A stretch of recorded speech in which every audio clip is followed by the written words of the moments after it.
Hola amigos, siempre cuando doy alguna conferencia, alguna charla y me preguntan qué libro de prosperidad, de riqueza, de abundancia, de inteligencia financiera recomiendo, les recomiendo en este caso, pues yo siempre, sin temor a equivocarme, les recomiendo un libro que yo leí hace muchos años y en mi opinión personal es el mejor libro de finanzas, de riqueza, de enriquecimiento, que es este tremendo libro que es El hombre más rico de Babilonia.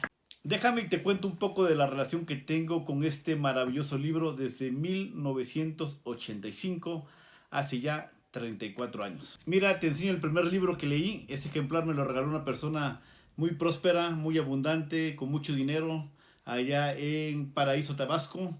Yo le pregunté un día a este hombre, a este señor que fue en este caso gobernador de ese estado y que tiene empresas muy grandes, y le pregunté cómo una persona podía tener tanto éxito económico como él y no me contestó, y después me regaló este tremendo libro que desde el 85 ha sido mi compañero en muchos años y lo he leído muchísimas veces. Hace ya tantos años, poner las fechas de cuando empezaba a leer, ve cuántas fechas puse. Empecé a leer el 27 de enero del 86 en Paraíso, Tabasco, y lo terminé de leer el 20 de agosto del 86 en Tehuacán, Puebla. Luego, aquí en tantas fechas que hay, comencé a leer en Dallas, Texas, el 2006. Luego en Cancún, Quintana Roo, el 2007. Luego en Viña del Mar, en el 2007, lo terminé. Luego en la Isla de Pascua, en el 2008. En Budapest, el 29 de marzo, lo comencé a leer nuevamente y lo terminé en Bratislava. Luego lo comencé a leer otra vez en septiembre en Dublín y lo terminé de leer en Dubái. Luego lo comencé a leer otra vez en Hong Kong en el 2007 y lo terminé de leer en Macao. Luego lo comencé a leer el 27 de noviembre en Tokio, Japón, y lo terminé de leer en San Francisco, California. Y así como esta, pues hay muchas. La comencé a leer en el ferry de Algeciras a Marruecos y lo terminé de leer en Tánger, Algeciras. Lo comencé a leer en el Hilton, en el Reno, en el Hotel Hilton de Reno, Nevada, y lo terminé de leer en Atlanta, Georgia. Comencé a leer en Santa Fe, Bogotá, y lo terminé de leer en Pereira, Colombia. Lo comencé a leer en Cannes, Francia, en la primera vuelta al mundo, y lo terminé de leer en París. Luego lo comencé a leer en el vuelo de Asia, México, San Francisco, Tokio, Bangkok, y lo terminé de leer en Tailandia, y así en Dubái, en Nueva York, en Estambul, en Paraguay, en Montevideo, en Islandia, en Rabillat, en el tren de China, bueno, en muchos lugares, para que te des una idea de cuántas veces lo he leído. Yo creo que este impresionante libro es el mismo en otra versión, es impresionante. Son cuentos y yo digo que es el mejor porque son pequeños cuentos que cualquier persona, cualquier estudiante de 14 15 años puede comenzar a leerlo, y como son cuentos cortos, es una serie de cuentos, es muy entendible, es muy digerible, es muy amistoso, es muy amigable con el lector y rápidamente te da las fórmulas para que tú tengas éxito económico. Esta es otra versión de ese tremendo libro que contiene 10 cuentos, el prefacio y el resumen. En el prefacio te dice por qué tienes que enriquecerte, porque todo lo que hay en el mundo material cuesta dinero, y el resumen te hace un resumen histórico de la Babilonia. En los 10 cuentos son muy digeribles. El autor George Clason es buenísimo para narrar esos cuentos y te habla la vida de Babilonia hace miles de años antes de Cristo, y te dice que el dinero se manejaba hace miles de años como hoy en día. Había prestamistas, había esclavos, había gente rica, había gente trabajadora, había gente pobre, y dependía de cómo manejaban sus finanzas, el estado de su situación financiera. Desde el primer capítulo, ese tremendo escritor George Clason nos narra de Arcad, el hombre más rico de Babilonia, y cómo su interés por enriquecerse y cómo sus ganas de enriquecerse, y cómo de la nada, prácticamente de su trabajo, comenzó el enriquecimiento cuando entrevista en una noche a Dan Gula, que es el prestamista y que le manda hacer unas tablillas de las leyes, en ese tiempo de las leyes musulmanas, lógicamente, y él le pregunta cómo puede ser tan rico como tú, y él le dice, si trabajas para mí toda la noche, mañana te daré el secreto, y el secreto es un 10% de todo lo que ganas será tuyo para ahorrarlo. Esta versión es la misma versión, sin embargo son de diferentes países, en diferentes latitudes, pero en esencia el hombre más rico de Babilonia es el mismo de sus 10 cuentos, que habla de Sarunada, que habla de Arangula, que habla de Gemido, que habla de los personajes de este cuento que yo con tanto leerlos pues me familiaricé, les puse rostro, le puse cara. Otra versión más, esta versión es la misma versión, sin embargo son de diferentes países, en diferentes latitudes, pero en esencia el hombre más rico de Babilonia es el mismo de sus 10 cuentos, que habla de Sarunada, que habla de Arangula, que habla de Gemido, que habla de los personajes de este cuento que yo con tanto leerlos pues me familiaricé, les puse rostro, le puse cara, y uno de los cuentos que más me impresionan, el que más me gusta a mí, es el 10º cuento, el 9º cuento, El príncipe comerciante de Babilonia, Sarunada, que habla que el trabajo es lo mejor para enriquecerte y que si no trabajas lo suficiente nunca tendrás prosperidad, junto con otras premisas lógicamente. Pero ese capítulo es del trabajo del príncipe comerciante de Babilonia y de cómo hizo su fortuna en el comercio y lógicamente con el trabajo arduo. Y es que tienes que amar el trabajo si es que quieres ser libre financieramente.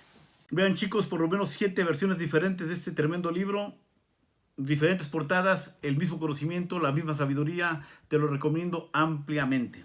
Amigos, y hay mucha gente que quiere tener dinero, quiere tener éxito financiero, quiere tener prosperidad, quiere tener seguridad económica, quiere vivir bien y sin embargo no les gusta leer.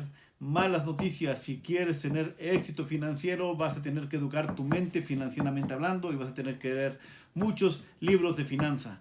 Te recomiendo que estudies y que más que nada te aprendas los cuentos y los compartas con más gente que algún día quieres que seas financieramente independiente, libre económicamente, que no tenga más deudas y que pueda retirarse joven y que pueda retirarse exitosamente en el dinero y en el tiempo, y que por lo menos leas de entrada este tremendo libro que es El hombre más rico de Babilonia. Cuando hablamos de la inteligencia financiera, a mucha gente se le viene a la cabeza el nombre de Robert Kiyosaki, o del cuadrante de flujo de dinero, o de Papá Pobre, Papá Rico, o de Samuel Ransom, o de muchos de los grandes autores acerca del dinero. Sin embargo, para mí, aunque ellos son excelentes autores, para mí el mejor libro es este, porque con 10 cuentos cortos, anecdóticos, el escritor, te lleva de la mano desde un chico que es Arcad, que no tiene nada, va con su gurú Algamish y le enseña los pasos de cómo enriquecerse hasta llegar a ser el hombre más rico de Babilonia. No ha habido en el curso de la historia una ciudad más atractiva que Babilonia. Su nombre evoca visiones de riqueza y esplendor, y sus tesoros de oro y joyas eran fabulosos. Babilonia es un ejemplo de la capacidad del hombre para alcanzar grandes objetivos usando los medios que tiene a su alcance. La gloria de Babilonia se ha apagado, pero su sabiduría ha sido conservada para nosotros gracias a los archivos. En aquellos lejanos tiempos el papel no había sido inventado todavía, y en su lugar la gente grababa laboriosamente sus escritos en tablillas de arcilla. Los babilonios eran artesanos hábiles que trabajaban en la escultura, la pintura, el tejido, el oro, y fabricaban armas de metal y maquinaria agrícola. Los joyeros creaban piezas de gusto exquisito, y algunas muestras han sido recuperadas de las tumbas de ricos ciudadanos que se exponen en los museos de todo el mundo. En una época muy lejana, cuando el resto del mundo cortaba árboles con hachas de piedra o cazaba y luchaba con lanzas y flechas con punta de piedra, los babilonios ya usaban hachas, lanzas y flechas de metal. Eran financieros y comerciantes inteligentes, por lo que sabemos. Fueron los inventores del dinero como moneda de cambio, de los billetes y de los títulos de propiedad escritos. Babilonia no fue conquistada por sus enemigos hasta cerca de 540 años antes de Cristo. El poder y el prestigio de Babilonia fueron declinando gradualmente hasta que al cabo de unos siglos fue abandonada, dejada a merced de vientos y tormentas que la devolvieron al desierto sobre el que se había alzado en su origen. Babilonia había caído, para no volverse nunca a levantar, pero debemos mucho a su civilización. Los siglos han reducido a polvo las orgullosas paredes de sus templos, pero su sabiduría aún persiste. Dentro de lo grande que tiene Babilonia, aparte de todo, una de las maravillas del mundo antiguo son los jardines colgantes de Babilonia, que Heródoto vio y se le conoce por la descripción de Heródoto, que decía que era un lugar impresionante, espectacular, y no había jardines en todo el mundo, solamente en el paraíso, en el Edén, que igualaran la belleza de los jardines de Babilonia.